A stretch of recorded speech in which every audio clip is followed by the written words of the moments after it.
শিশুদের স্বাস্থ্য সুরক্ষা নিশ্চিত করা এবং ডায়রিয়া রোগের প্রকোপ রোধের লক্ষ্যে আগরতলায় স্টপ ডায়রিয়া ক্যাম্পে 2026 শুরু হতে যাচ্ছে। এই কর্মসূচির জেলা পর্যায়ের আনুষ্ঠানিক উদ্বোধন করবেন আগরতলা পৌর কর্পোরেশনের মাননীয় মেয়র শ্রী দীপক মজুমদার। আগামী দিনে এডিনগর এইচএস স্কুলের বিপরীতে অবস্থিত 39 নং ওয়ার্ডের কমিউনিটি হলে এই উদ্বোধনী অনুষ্ঠানটি আয়োজিত হবে। ডায়রিয়া প্রতিরোধে জনসচেতনতা বৃদ্ধি এই ক্যাম্পেইনের মূল উদ্দেশ্য।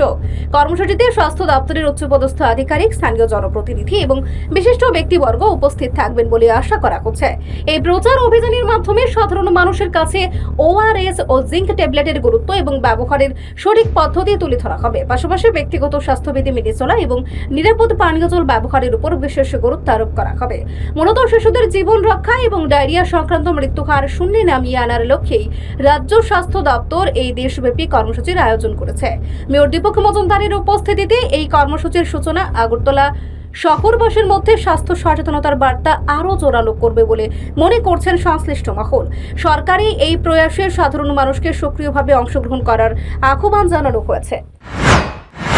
জনপ্রতিনিধি ডাকা হয় কি কারণে? উদ্দেশ্য একটাই হচ্ছে যে সরকারি যে প্রকল্প বা কর্মসূচি যে জনকল্যাণে বা জনগণের জন্য নেওয়া হয় সেগুলি যাতে অন্তিম ব্যক্তি বা পরিবার অবধি পৌঁছে দেওয়া যায় বা সচেতন করা, অ্যাওয়ারনেস করা, সতর্ক করা বা রোগ থেকে তাদের মুক্তি লাভের জন্য প্রতিরোধ ব্যবস্থা করার যে সরকারি ব্যবস্থাপনা সেগুলি পৌঁছে দেওয়া, জানান দেওয়ার কাজ হচ্ছে আমাদের জনপ্রতিনিধি বিভিন্ন স্তরে। সেখানে আশা কর্মীরাও এই কাজগুলি করেন, আমাদের সরকারের চিকিৎসা ব্যবস্থার পাশাপাশি তারাও সহযোগিতা করেন। আমি বলবো যে 0 থেকে 5 বছর 0 to 5 অব্দি যাদের ডায়রিয়া হয় বিশেষ করে সেক্ষেত্রটা যাতে এই মৌসুম বিশেষ করে গরমের সময় এটা প্রকোপ দেখা যায়, তার থেকে মুক্তি পাওয়ার জন্য বা রক্ষা করার জন্য শিশুদের বিশেষ করে আমাদের কেন্দ্রীয় সরকার, আমাদের রাজ্য সরকার, স্বাস্থ্য দপ্তর এই ব্যবস্থাকে সর্বদা গ্রহণ করে। উদ্দেশ্য হচ্ছে যাতে ডায়রিয়া থেকে এই শিশুদের রক্ষা করা যায়, শিশু থেকে বাঁচানো যায় এবং সেই করতে কী কী করণীয়, ডায়রিয়া কী কারণে হয় তারা আলোচনা করেছেন এবং ডায়রিয়া রুখতে গেলে কী কী ব্যবস্থা গ্রহণ করে তাও বিশেষভাবে আপনাদের সামনে ব্যাখ্যা করেছেন যে এই সময় যাদের ডায়রিয়া হয় বিশেষ করে অভিভাবকের ব্যবস্থা গ্রহণ করতে হবে। যেমন জিঙ্ক ট্যাবলেট 14 দিনের কোর্স দিতে হয়, মনের সময় মতো খাওয়াতে হয় এবং সবচেয়ে বেশি যেটা হয় পরিষ্কার পরিচ্ছন্ন রাখা।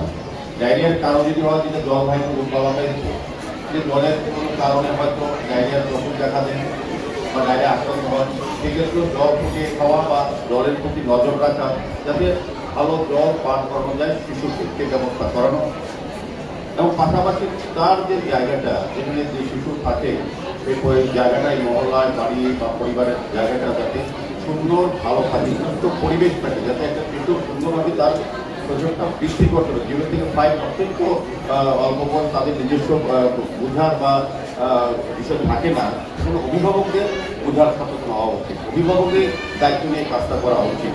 সেই কারণে অভিভাবকদের ডাকা হয়েছে এবং স্টুডেন্টদের ডাকা হয়েছে। আমি খুশি হয়েছি কিন্তু স্টুডেন্টদের উপস্থিতি দেখে তারাও আগামী দিন অভিভাবক হবে, তারাই সমাজ পরিচালনা, রাষ্ট্র পরিচালনায় অংশগ্রহণ করবে এবং তারাই সুস্থ সমাজ গঠনে একটা বিশাল অংশ হিসেবে তারা কাজ করতে পারবে। আজকে যারা স্টুডেন্ট এখানে আছেন তারা হয়তো 0 থেকে 5 না, কিন্তু বয়স অনেক বড়, কিন্তু ডায়রিয়া যারা প্রকোপে আক্রান্ত হয় তাদের কিন্তু বোঝাতে পারবে পরিবারের কাছে গিয়ে যে এই কাজগুলি করলে ডায়রিয়া থেকে আপনার শিশুদের রক্ষা করা যাবে বা ডায়রিয়া আক্রান্ত হবে না বা সরকারি এই ব্যবস্থাপনাগুলি আছে। কাজে আমাদের সরকার চেষ্টা করছেন সারা রাজ্যে, সারা দেশের সঙ্গে আমাদের বিভিন্ন এলাকায় যাতে স্বাস্থ্য পরিষেবা অন্তিম ব্যক্তি হতে পৌঁছে যায়। আমাদের রাজ্যের স্বাস্থ্য ব্যবস্থা অনেক পরিবর্তন হয়েছে, বলবো যে পরিকল্পনা উন্নত হয়েছে এবং স্বাস্থ্য পরিষেবা পৌঁছানোর জন্য আমাদের সরকার, আমাদের আধিকারিকরা যারা ডাক্তারবাবুরা আছেন দিন রাত অক্লান্ত পরিশ্রম করছেন, চেষ্টা করছেন। এখন এই কাজগুলি আমাদের সহযোগিতার মাধ্যমে ওই তাদেরকে রক্ষা করার জন্য যে কর্মসূচি গ্রহণ করা হচ্ছে সেগুলি প্রচার করতে হবে এবং সে মানুষকে সচেতন করতে হবে, মানুষকে এই থেকে রক্ষা করার জন্য ব্যবস্থা গ্রহণের উদ্যোগ গ্রহণ করতে হবে এবং সরকারি পাশে থেকে সরকারের সমস্ত হেলথ সেন্টার থেকে যারা ডাক্তারবাবুরা আছেন বা যারা স্টাফরা আছেন বা বিভিন্ন স্তরে যারা আশাকর্মীরা আছেন তাদের মাধ্যমে যাতে সুযোগ গ্রহণ করা যায়। আমি সবাইকে বলবো যারা অভিভাবক যারা আছেন এখানে গার্জিয়ানরা আছেন তাদের শিশুদের প্রতি তাদের যত্ন নেবেন, কারণ এই ক্ষেত্রে আগামী দিনে আমাদের দেশের সম্পদ, রাজ্যের সম্পদ, ডিস্ট্রিক্টের সম্পদ তারাই রাষ্ট্র পরিচালনা গ্রহণ করবেন। তাদের শিশুদের সুস্থ সবল রাখতে গেলে এবং ডায়রিয়া থেকে তাদের রক্ষা করতে গেলে এই ব্যবস্থাগুলি তাদের মধ্যে গ্রহণ করতে হবে। তাদের স্টপ ডায়রিয়া যে উদ্যোগ করেছে আমি বিশেষ করে রোহিতা ম্যাডামকে ধন্যবাদ জানাই। আমি আপনি বলেছি খবরের আসার জন্য আমারও ইচ্ছা যে এই ধরনের একটা কর্মসূচিতে অংশ করে আমার একটা মতামত থাকুক, আমার এরিয়াতে যাতে আমি ডায়রিয়া থেকে 005 যারা আছে তাদেরকে যাতে রক্ষা করা যায় সেদিকে আমরাও ওয়ার্ড ভিত্তি গ্রহণ করবো এবং সার্বিকভাবে আমি যারা ডাক্তারগুলো আছে আধিকারিকরা এসেছে স্বাস্থ্য দপ্তরে এবং জয়েন্ট ডিরেক্টর এবং এমওএস সহ যারা উপস্থিত আছে প্রত্যেককে ধন্যবাদ জানিয়ে এই সরকারের যে সিদ্ধান্ত বা সরকার যে কর্মসূচি সেগুলি বাস্তবায়িত হবে এবং আমরা প্রতিটি শিশুকে এখানে 64-65 কথা বলা হয়েছে আমাদের ওয়েস্ট ডিস্ট্রিক্ট করবো সারা রাজ্যের প্রত্যেকটি শিশুকে 005 ডায়রিয়া থেকে আমরা তাদেরকে মুক্ত রাখবো, তাদেরকে রক্ষা করবো এবং তারা যাতে সুস্থ থাকে, ভালো থাকে। এই ডায়রিয়ার এই সময় যা যা ব্যবস্থা গ্রহণ করা উচিত চিকিৎসার ক্ষেত্রে, চিকিৎসা বিজ্ঞানের ক্ষেত্রে এই ব্যবস্থাগুলি যে সরকারের দেওয়া সেগুলি যাতে মানুষদেরকে পৌঁছে যায় আশাকর্মীদের মাধ্যমে, সকলের মাধ্যমে, প্রচারের মাধ্যমে এবং নর্মাল অ্যাওয়ারনেসের মাধ্যমে সেটা যাতে হয়।